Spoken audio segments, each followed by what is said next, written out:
nuk e kam dalë veten vetëm te aktrimi. Domethënë ndërkohë në këto 10 vite kam bërë kurse për profesione të ndryshme. Nuk e dija nëse do kthehesha ndonjëherë në skenë dhe skena më duke e largët ta prekja, po flasim këtu e para 10 viteve, përpara se ta startoja. Ke bërë kurse për zanate teknike, zanate që t'i japin zanate që t'i japin bukë. Kam bërë edhe unë. Domethënë kam bërë kursin e thonjve dhe kam marrë shumë seriozisht. Kam qenë i thoja o dale para o vdes. Kam bërë kurs për parukeri, kam bërë kurse jo më larg se vitin e kaluar, 6 muaj në 2023-shën përfundova një kurs 6 mujor tek nuk e di nëse mund të përmendim emra, po përfundova një kurs për estetik të përgjithshme.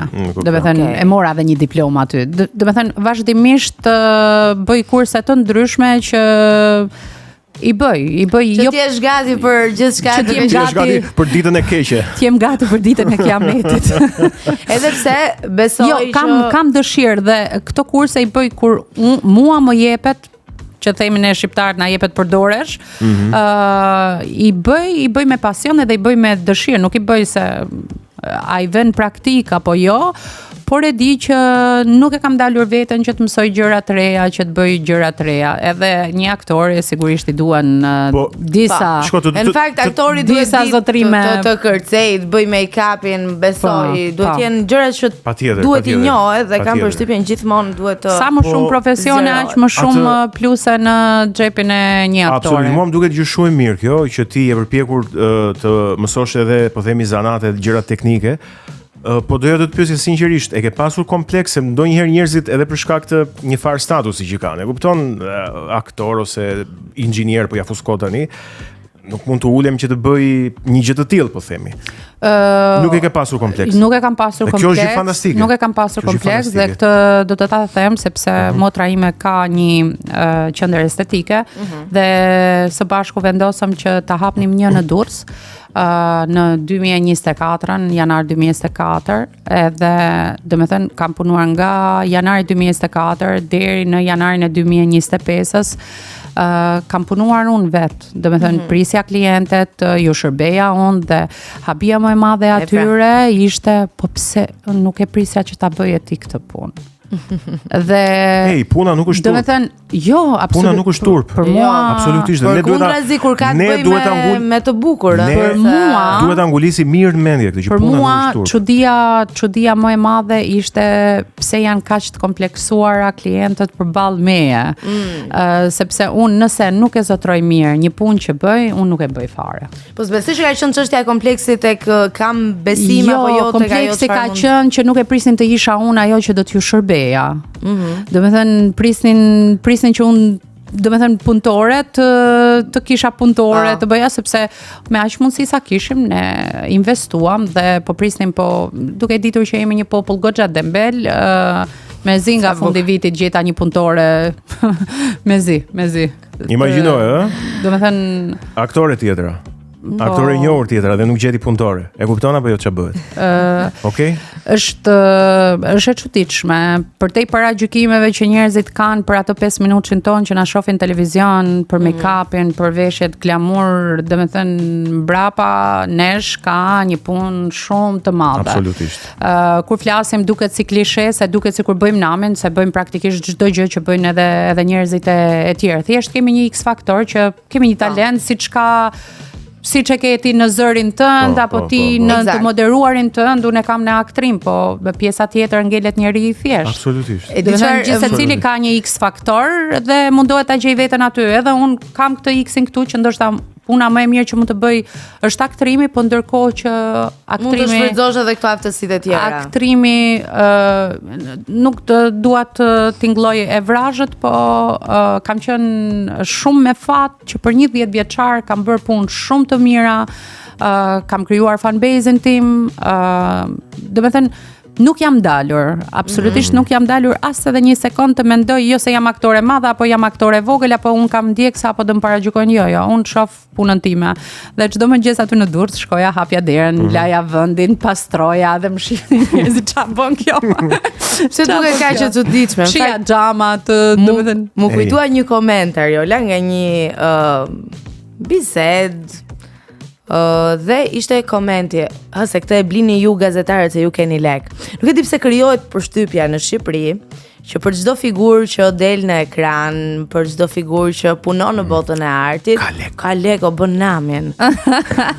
Të ndodh edhe ty kjo? Kam zemra, po nuk po mirë ze banka për momentin, ai shumë kam.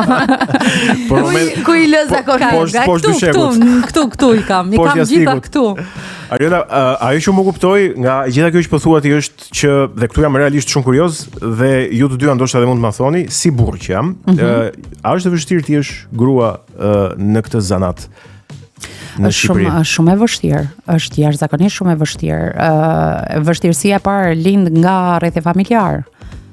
Vështirësia e dytë lind nga rrethi shoqëror dhe pastaj shoqërohet me masën që janë populli. Po ta nisësh që nga familja, unë di raste vajzash shumë të talentuara që nuk e kanë nisur dot, nuk e kanë vazhduar dot të kultivojnë talentin e tyre, sepse aktrimi është për pip. Këtë probleme kam pasur edhe kam thënë hapur Azi se një gjë që e kam defekt jetësor është se jam shumë e sinqertë. Pse mendon që është defekt? Babi është në këtë kohë është problem. Në këtë kontekst është fatkeqësisht është. Në këtë kohë sinqeriteti nuk është se vlerësohet shumë apo ta marrin se do të thotë diçka. Domethënë nuk dua të merr me këtë fare, po babi im kishte probleme të këtij lloji që nuk donte që vajza vet shkollohej për aktore, që ishte një ndër shkolla që zgjodha, por ishte kategorikisht kundër, pa e ditur që do ta fitoja fare. Një koment që të ka bërë babai që të ka vrarë në një lloj forme lidhur me këtë. Nuk e ka pasur me mua, e ka pasur me mamin tim, e kam thënë këtë edhe publikisht. E ka pasur me mamin tim, nuk do e çojmë gocën në atë shkollë pip. Dhe po themi aftësia ime apo një talent që unë mendoja se kisha dëshirë të bësh aktore, por që ndoshta e zbulova kur u pranova në Akademinë e Arteve që kisha të dhëna shumë të mira për të qenë edhe nuk kishte gabuar intuita. Ka qenë dëshirë, jo intuit. Dhe duke parë nga profesorët e mi vlerësimin vit pas viti dhe sidomos mbas vitit të parë kur Birça Hasko i kapi dorën babit tim ja shtrëngoi dhe i tha të falenderoj, tha për këtë vajzë, ke një vajzë të mrekullueshme. Domethënë i tha gjithë fjalët e mira se Birça nuk e dinte domethënë çfarë konflikti të brendshëm kishim si familje. Por duke çmuar mua si studente, futi dorën e babit, domethënë në mes të dy duarve të veta dhe mbajti ngrohtë në kuptimin që po i thoshte të falenderoj me shpirt se ke një vajzë të mrekullueshme. Kaq mjaftoi dhe babi im nuk e përmendi më kurrë këtë gjë. E sfida tjetër pastaj? Po sfida tjetër është, po sfida tjetër lind pastaj jo fare fisi ç'është kjo që puthet me këtae, po kjo s'është e përdale, domethënë ata pastaj rrethi shoqëror lind ajo që jo ti problematika të ndryshme, të sfidat e vetë punës. Problematika të ndryshme, sepse ti je një person që je në rritje, nuk është rritesh me karrierën, rritesh edhe vetë, ndrysho mendime, ndrysho opinionet, moderohesh, bësh më open-minded se të vish nga Tropoja tani me një mentalitet të mbyllur siç e kemi pas ne, unë nuk mund ta mohoj. Ke humbur njerëz gjatë rrugës, Ariola, për shkak të profesionit? Kam filluar të humbas njerëz gjatë rrugës, po. Tani vonë? Edhe tani vonë, edhe tani herë, edhe tani. Po, absolutisht po, por është një gjë shumë e mirë sepse kuptoj te vetja e vlerësoj në këtë lloj mënyre që po rritem dhe nuk jam më në linja paralele me kushdo që është. Shoqe, shok, koleg, kolege, domethënë e marr kështu, e vlerësoj kështu. Fundin e një raporti. Ti përmende se këtu duhet të ndalesh pak. Tropojën, po. Dhe mua nuk më pëlqen fjala tropoj, sepse tropoj është ajo çka ka ngel nga ndarja. Mua më pëlqen fjala ose terminologjia malësia e Gjakovës. Jam i saktë apo jo? Je shumë i saktë. Kjo është, po themi, termi korrekt që përshkruan të gjithë zonën. E dua të ndalim pak tek Jemi malësi e Gjakovës. Kot na kanë darë se këtu tani gjithmonë e lëshoj ndonjë bume kështu edhe krijoj hasmëri. Kot, s'kemi lidhje me Shqipërinë. Duhet pasaport për të hyrë aty? Në fakt me çfarë di unë, ndoshta shumica e figurave më të njohura të asaj zone, të zonës tënde, janë vlerësuar më shumë një Gjakov sesa këtej. Pra si figura artistike, si figura, ku diun, është shumë e vërtet. Është shumë e vërtet në Kosovë. Dhe unë së fundmi e kam marrë vesh këtë gjë. Në Kosovë çmohemi dhe vlerësohemi shumë më shumë se sa çmohemi dhe vlerësohemi në Shqipëri. Është për tu çuditur, është për tu habitur. Tropoja apo malësia e Gjakovës ka pasur në shkallë rrethe apo republike intelektualet më të shumtë në numër, dhe nuk e them unë, e thon statistikat, se janë marrë ca njerëz këtu me statistikat. Dhe që ne këtej nuk i njohim ose njohim shumë pak për hir të së vërtetës. I njohin shumë pak dhe gjithmonë jemi quajtur malog, gjetrash, kështu shpellar. Mendoj që të jetosh në Tropoj ka pasur vështirësitë e veta, qoftë në komunizëm, qoftë në demokraci apo edhe deri tani. Kemi qenë, mendoj, një popull pak i bërë skip nga populli vet. Pak i na kanë linçuar pak.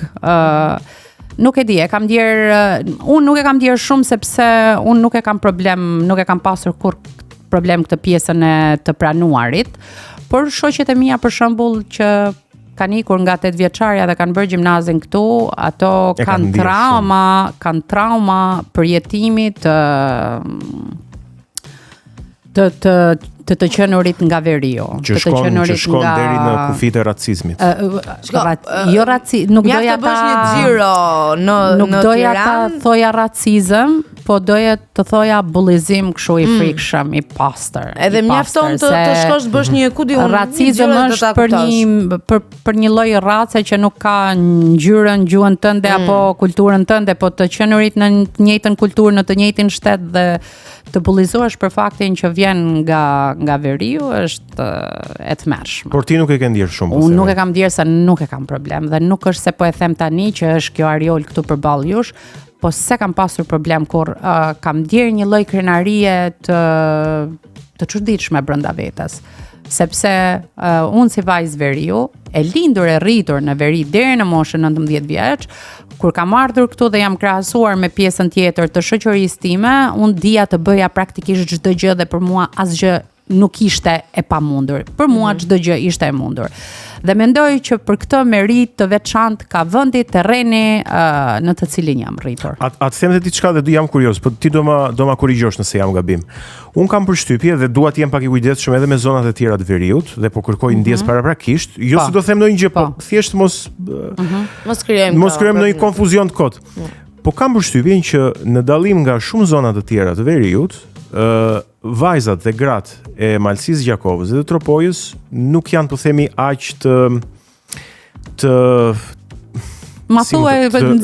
shtypura ose se nuk duhet paragjykoj thash, ose të shtypura. Të shtypura apo vajzat e Tropojës?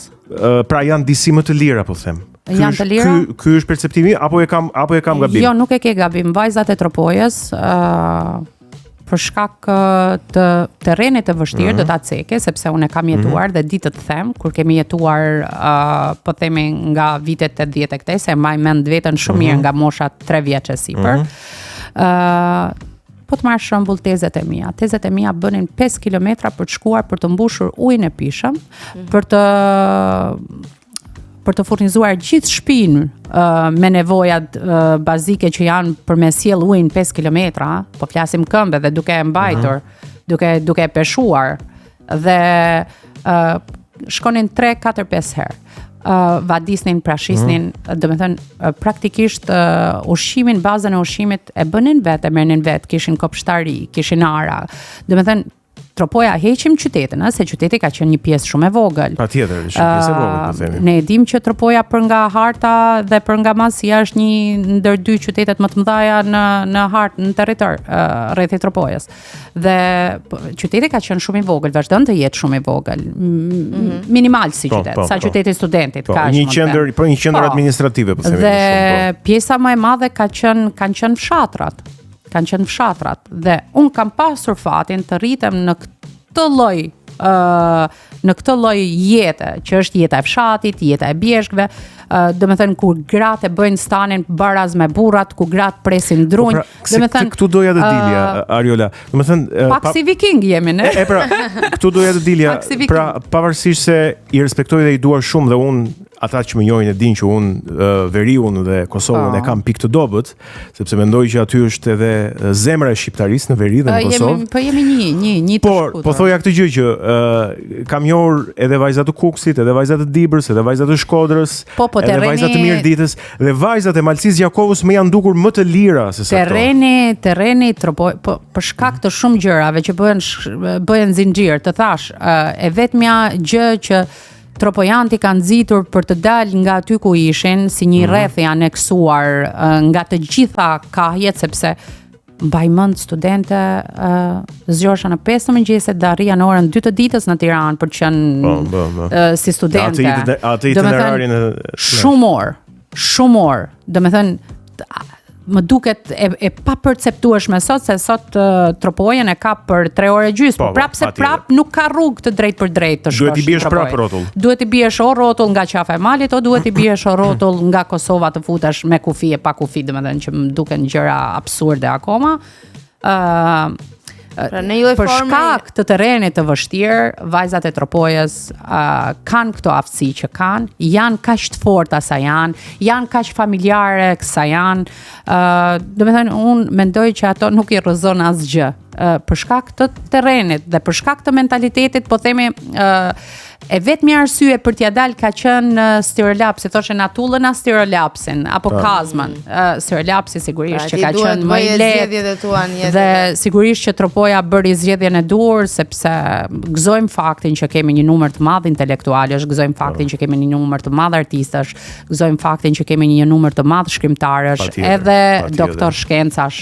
Po ashtu. Edhe politikan po ashtu. Politikan më pak politikan. Dëgjoj për një sekond. Jo, nuk do futem te politika, jo. Se më kujtua kjo shprehje. Në qoftë se ju të Veriut na keni përmirësuar racën neve të Jugut. Po ne të Jugut, ç'a ju kemi përmirësuar juve? Ç'a kemi në një kontribut e juve? Mirë keni bërë që na keni marrë, po theme. S'po flas për veten, po për ato që më bën një pyetje dhe besoj kësaj po i referohesh dhe më thon tani është absurd, të them ty a më mirë gocat e Tropojës apo të Vlorës, ti do thuash Vlorës, nuk ka sens të më thuash Tropojës. Unë? Jo, të Tropojës. Okay. Tropojës.